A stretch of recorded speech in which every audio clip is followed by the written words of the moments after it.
to have her come in and give her perspective as a within district consultant who works with special education teachers who work with children with autism. So she brings a unique perspective, perhaps unique to you guys. So, all right, now I really want to. So you guys are all in practicum right now? Is that what you're doing? Been going 2 days a week or Four half 4 days a week? Wow, that was hard. I had to do 2 days a week.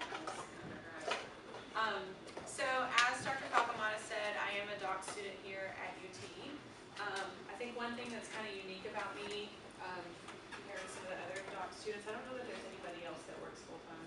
No, not that I know of. Yeah. Not in our department. Yeah. One other quick thing I wanted to say, we'll put this PowerPoint up after class. If your computer's out, I assume you're taking notes. Actually, like this first part, I'll do it at break. We're going to take a break. We can upload it then. Okay. This first part, you don't need. So I'm changing, yeah. I'm actually going to change the order of what I was going to talk about today based on my morning and why I was late getting here, because it totally relates to what I do on a daily basis and how you as teachers can impact people such as me 3 years after the fact. So like decisions you make and assessments you do, or assessments you kind of half-ass do, are going to impact me later, which is why I was late today. So, like I was saying, I'm one of the only, I think, that works full-time, and more so because I have 2 kids at home that I have to take care of, and scholarship and all that stuff doesn't pay for a mortgage and a car payment. So that's why I am working full-time and going to grad school at the same time, which is, I wouldn't recommend that to anybody. I've had multiple people that I work with say they want to go back to get their PhD, and I tell them not to. But these are my kids, and one of my dogs, I don't have the other dog up there because I don't like her. I try really hard, but she's just a difficult thing. So, but this is my crew at home. We actually just added a new addition 3 weeks ago. That's Lily Nelson. I'm actually getting the opportunity to teach my kids about ABA and how you can pair yourself with primary reinforcers. Because I don't know if any of you ever had a hedgehog. And so when you first get them, they're really, they quill up a lot and they're scared. And so I'm really working on trying to get her to calm down. And so she's gone from 27 minutes down to 8 minutes yesterday in terms of like how long it took for her to calm down and start crawling around. Because as soon as we pick her up, we start trying to get her to entice her out of her ball. And Now, do you have a graph? with mealworms, huh? No, I don't. I'd love to see the graph. I don't, but I do. Like we totally take latency data on that. So anyway, awesome. huh? That's awesome. But I love it. I love teaching my kids about what I do. So that's Quilly. I should also mention Jennifer. Jennifer's a BCBA also. So we talk about that in here. Jennifer is a board certified behavior analyst. So very behavioral, very applied behavior analysis.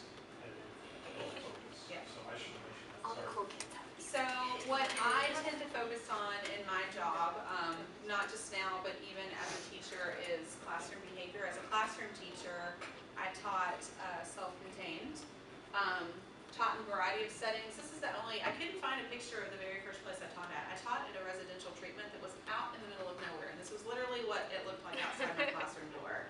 So that was the only thing that I really had to kind of refer to. But in that setting, I worked with kids that were in an emergency shelter or in foster care that were difficult kids to place because their behaviors were so out of control. So it was interesting. We just had the STAR testing last week, and we were talking about kind of worst case things that have happened in our class, and a lot of them were just saying the kids would just shut down, they wouldn't take the test, they would run out. When I taught at this location, I had a kid actually throw a chair out a window and jump out the window. So that was kind of behaviors I dealt with on a daily basis. That wasn't just during standardized testing. Damn. I also taught in a prison. This wasn't the prison that I taught at. the prisoners I worked with had to wear their clothes at all times. But that was one of the roughest situations I taught in, but it was absolutely the best job I ever had. Huh? Like, how old were they? They were 18 to 21. So these were guys that they were trying to really focus on getting them, getting them to get a degree and do something besides the life of crime when they left. So it was definitely interesting. I taught special education. I taught a resource class.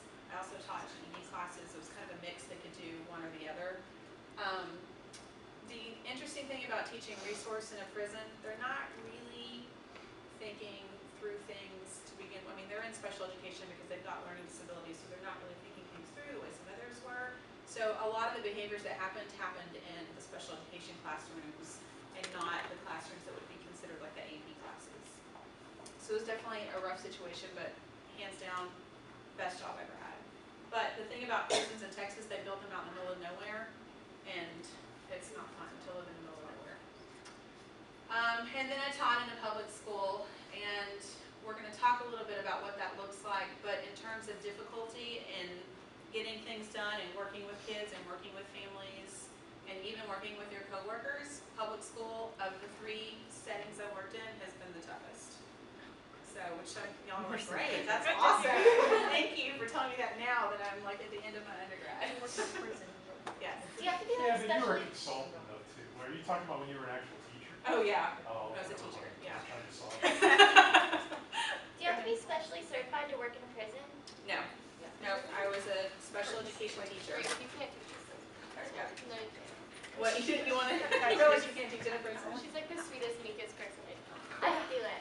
It really, I mean, you just have to set good boundaries when you're working with, you know, and I had really good boundaries in my class because if you didn't, things would happen.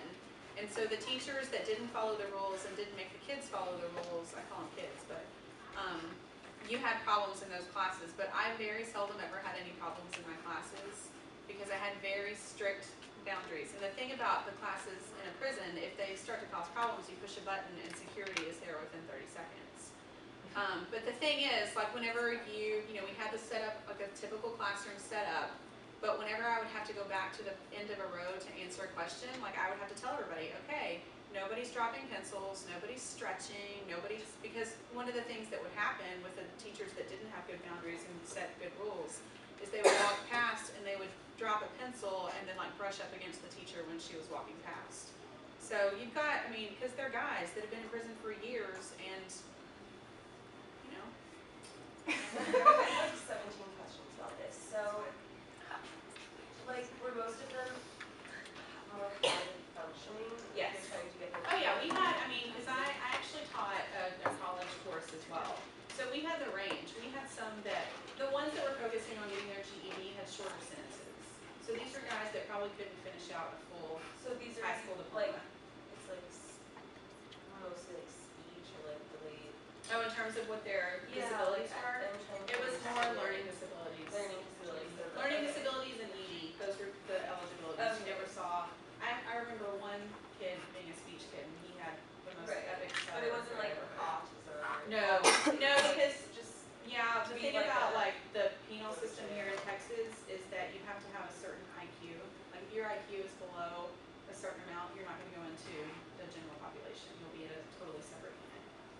okay, and also did like. And never mind, I don't know what I was gonna ask. That's really interesting that you worked in a prison. It's crazy. Did they have to wear like their jumpsuits and everything? It depended on what level they were on. There was a level system. So if you were really bad and got in trouble a lot, you had the orange jumpsuit. If you were at the top and you were doing really awesome, you wore the polo shirt and jeans. Were any of them like? Had any of them done any like bad things? Yeah. Yeah.